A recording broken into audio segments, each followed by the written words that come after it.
Ubag, yes, Lord Lord, what do you think? Is that really a sacrifice? You know what? That is not really sacrifice. Kasi tawag anak, negosyo, business.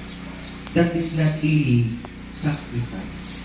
When we truly sacrifice, when we give and when we do things, we ask nothing in return. That's how we must understand to sacrifice. Kung ang ginikanan, magpa-eskwela siyang anak, niya sa inyong pagpa-eskwela siyang anak, ang inyong una-una, pinahanglan ikaw akong ipa-eskwela, dapat yun, nga ikaw yun mo paahon sa kahirapan nitong ating pamilya. Diba? Kinahanglan mo, balos yung ka na mo, nga makahungan kag-eskwela, dadkong yun ninyo, kamong ako, kamong mga anak, sa dating dadto, kinahanglan, tanan nga mga comfort, sa nining kalibutan na inyong ihatag na mo. Sa kabisyo ba lang nagibuhat sa kinikanan? Dili. Tawag anak, investment. Investment. Sabtan? Diba? But when we make a sacrifice, we ask nothing in return.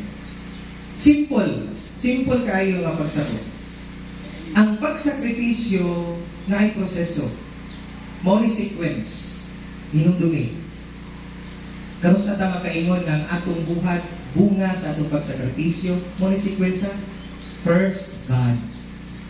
Second, others. Third, ourselves. Mo gina. Naagaling tani anak nga sequence sa atong prinsipyo sa atong kinabuhi. Then dili kalayo sa gipasabot sa atong Ginoo dinhi karon. First is God. Second, others. Third, yourself. Muna mga igsoon na dinha sa pag-ingon sa tong Ginoo sa una nga mga pulong niya sa ebanghelyo, kinsa katong moari kanako nga dili magdumot sa iyang amahan o inahan sa iyang asawa o mga anak o mga igsoon, ingon man siyang kaugalingon dili mahimong akong tinun-an pagdumot.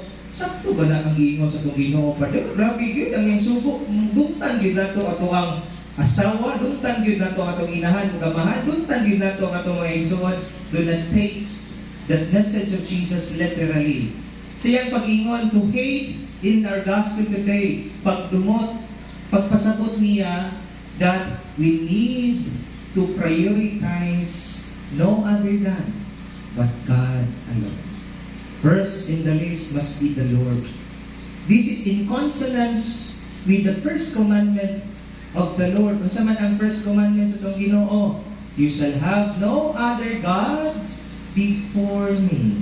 Ang simple as that. Walay angay nga himuon nato